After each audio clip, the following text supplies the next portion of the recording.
Hi and welcome back to my channel. Today I'm going to film a fall recommendations video.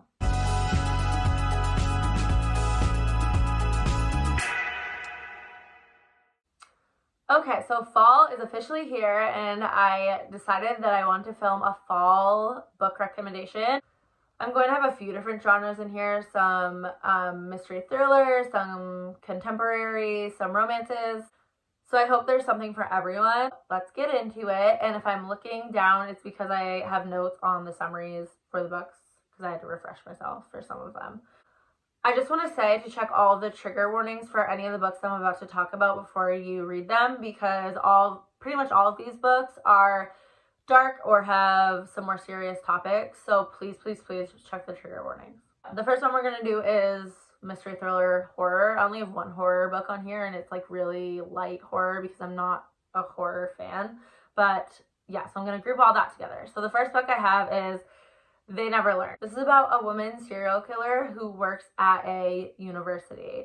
So she has been killing men for years who have committed things, sexual assault and things of that nature. So she murders this man on campus, student on campus, and it's under investigation. So it's all about her story of like plotting her next kill and also like being under investigation for the first time. They don't know that it's her, but they're like snooping around campus, and it's really good. Yeah, this one was super good. This book definitely gives me fall vibes because she's a woman serial killer, but also it takes place on a college campus, and school settings, especially college, always give me like fall vibes. You'll love the main character even though she's a serial killer. Like, she's killing shitty men and you just root for her even though she's killing people. Like, you just like her. So I really enjoyed this one. Everyone says good things about this book, and for good reason. Okay, so the next book I have on this list is, like, I also hesitate to call it a thriller mystery, but it's just kind of like creepy and you don't really know where the book's going the whole time, and that's The Push by Ashley Audrain. So The Push, I do just want to say though, so this book was like being really hyped. It came out around the time that I was like had just had my daughter or I was like about to have my daughter, and everyone was saying like, they didn't think they would recommend it to someone who was in that situation, like new moms or someone, if you have like or if you're struggling with postpartum depression or anything like that. Everyone was saying to stay away from this book, and I definitely agree with that statement. I waited about a year to read it because I was in a fine place mentally, but I just, I had a new baby and I didn't want to dive into a book that I couldn't handle. So I did wait to read it, and I think in hindsight I could have read it back when I first had her, but that's just because that was the situation for me. It doesn't mean that's the situation for everybody. So I would say definitely go into this book with caution, especially if you're a new mom or a mom in general, because this book is about a woman who, she has her daughter. She's like always wanted to be a mom, be a perfect mom, and she has her daughter, and she is just like convinced that her daughter is evil and that there's something wrong with her daughter, and her husband like thinks that she's crazy and just thinks she doesn't like her daughter, and but this woman is like convinced that there's something wrong with her daughter and she doesn't have a connection with her. And then she has a son a little while later, and she has like the perfect connection with him, and like they are so bonded, and she's just more convinced that there's something wrong with her daughter.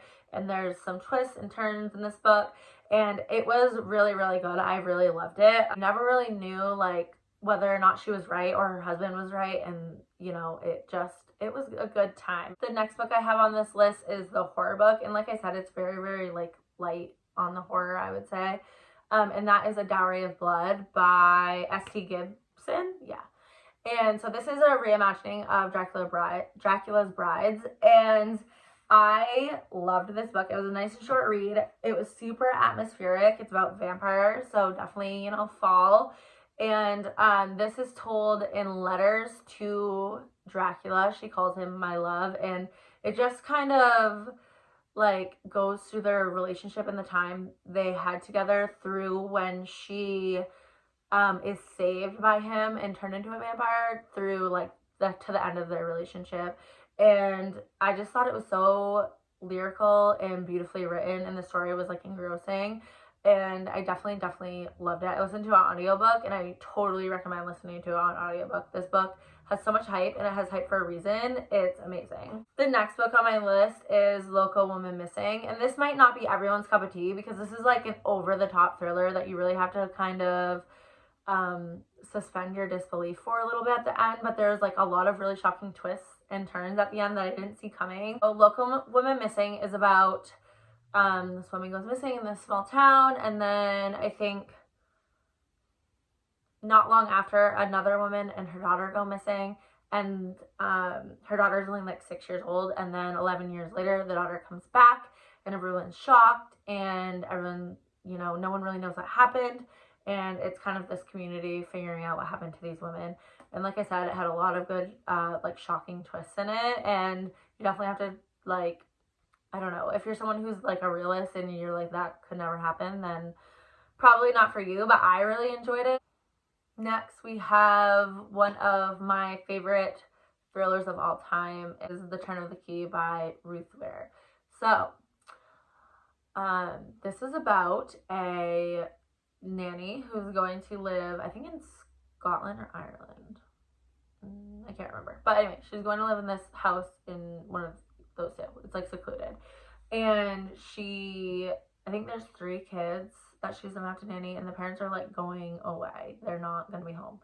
And it's a like older house, but it's also, they've like updated it, so it's like a smart house. And so it's like creepy, but it also has like modern day technology. Creepy things keep happening while this family is away, and their kids are home with her. And she doesn't really know if it's like the house malfunctioning or if it's like paranormal. And yeah, this kept me on the edge of my seat. This gave me like goosebumps while I was reading it. It's so good. Yeah, I really enjoyed this one. I think if you like the idea of like a creepy house, this one is perfect for that. So the next 2 books I have to recommend are actually YA mystery thrillers, and the first one is Monday's Not Coming by Tiffany G. Jackson. And I actually think this follows a kids in high school, so it's YA, but I actually feel like this is probably for more mature audiences, like the more new adult. But anyways, this is about a girl who has a best friend named Monday, and she doesn't show up the first day of school. And this is so strange to her because they are best friends. They talk all the time, like they're super close, and she doesn't show up to the first day of school, and she just keeps not showing up. And she seems to be like the only one that is concerned about her friend.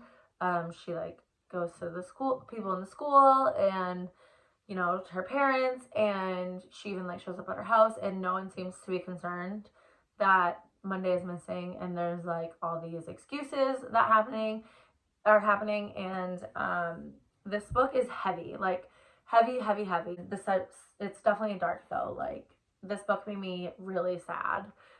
This book made me like really think about things and it was hard to read, but it was really good, and I definitely recommend it. It's all about, you know, this friendship and this girl trying to figure out why no one cares that her friend is missing. So yes, I really recommend this book. Like I said, it's heavy, but it's so good.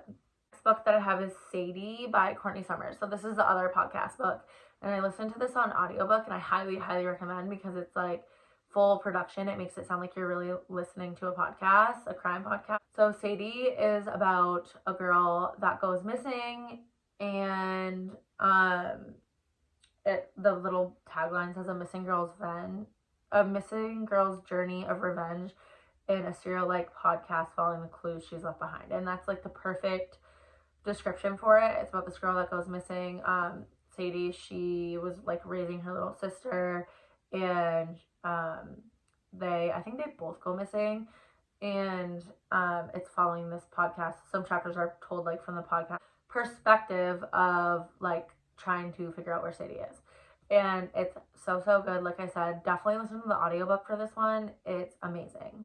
Okay, so next I have more of just like a contemporary book, and that is my Dark Vanessa. So this book is about a girl who basically gets groomed by her teacher while she's in high school.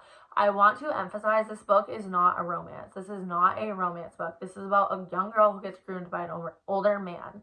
I just want to make it really clear because I feel like some people are confused. It's definitely not a romance book. It is like disgusting, and it's about grooming. So this is about, like I said, a high school student who ends up having a romantic relationship with her teacher, and it really, really messes her up. And then you follow her years later. There's this other victim of this man, and she's like trying to bring him to trial and get justice for what happened to her. And she reaches out to our main character to see if she'll, share her story. And the main character's still even confused to this day of like what happened and like was it wrong? I thought I loved him type of situation. And it's definitely dark and it's really good. And I think it's an important read. You can just see like while you're watching it how a young girl could get groomed like that, and like the things that he was saying to her to make her believe him and trust him, even though what he was doing was wrong. Like you can see as a reader that what he's doing is wrong, but you can also understand how a young girl would fall for that and think it's okay. So definitely recommend this book. Really, really, and I wouldn't say enjoyed it, but it was like a good read. So yeah, check that one out. Next, I have a much lighter book, and that is a cozy mystery that I really, really love, and it is Finley Donovan is Killing It. If you're someone who, is looking for more like fall time, you like want to try a thriller, but you can't really do thrillers, I would try this. It's a cozy mystery. There's a little bit of romance. It's funny. It reminds me of Good Girls, the TV show. So this is about our main character, Finley Donovan, who finds herself, in a bit of trouble because this woman offers to pay her to kill her husband, basically, because she is pitching her book to her agent, I think, and her new book to her agent, and they overhear her conversation and think she is a hitman. And Finley Donovan is very short in cash, so she like considers this, and crazy things ensue, and it's funny and it's crazy and it's really good. So I really love Finley Donovan. The second one I really enjoyed too, and I'm really excited for the third one. The next book that I have is actually a series, and it is the Wayward Children series. So this is a fantasy series. The books are super short. They're like less than 200 pages. It's about these children who go to this school. They have all found magical doorways that send them to a different world, basically. And when they come back from this world, they have a hard time adjusting. So they go to this school for wayward children, and like every other book is a book set in the school, and then the other books are set in the world that these children travel to. And I really enjoyed this. They're super quick reads. They remind me, like, if you liked Miss Peregrine's Home for Peculiar Children, or like yeah, they're like adult versions of that, basically. They're similar. They give me those kind of feelings, and I really enjoy them. The second one I would especially recommend for fall, Among the Sticks and Bones. It takes place like kind of in like an underworld setting, and like with vampires, and yeah. But you don't have to read them in order. You could read 1, 3, 5, so on in order, or you could read 2, 4, 6 in that order. But I would recommend that you read them just, 1, 2, 3, 4, 5, keep going. But if you wanted to just skip to the second one, you could. The next book that I have is a fantasy romance that I really, really, really loved, and that's A Touch of Darkness by Scarlett St. Clair. This is a Hades and Persephone romance, and I really adored it. I think it was so atmospheric, and the world really engrossed me. And the romance was really good too, and it was steamy, and when she was like in the underworld, those scenes, like I could clearly vision them in my head, and definitely gives all the fall vibes. I really, really enjoyed that book, and I totally recommend it if you like fantasy romance. Next, we have a serial killer romance, and that is There Are No Saints by Sophie Lark. So this is about a artist who's a serial killer, and our heroine who is also an artist, and she's like really having a hard time of it. And our male serial killer, he's like a really famous good artist, and he ends up meeting Mara, and he can't really even tell if he wants to like kill her or be with her. And there's this other serial killer who is like interested in Mara, and that makes Cole, our hero, like even more intrigued with Mara. It's definitely dark, and yeah, it's a dark book, and I never thought that I could enjoy a serial killer romance, but I did.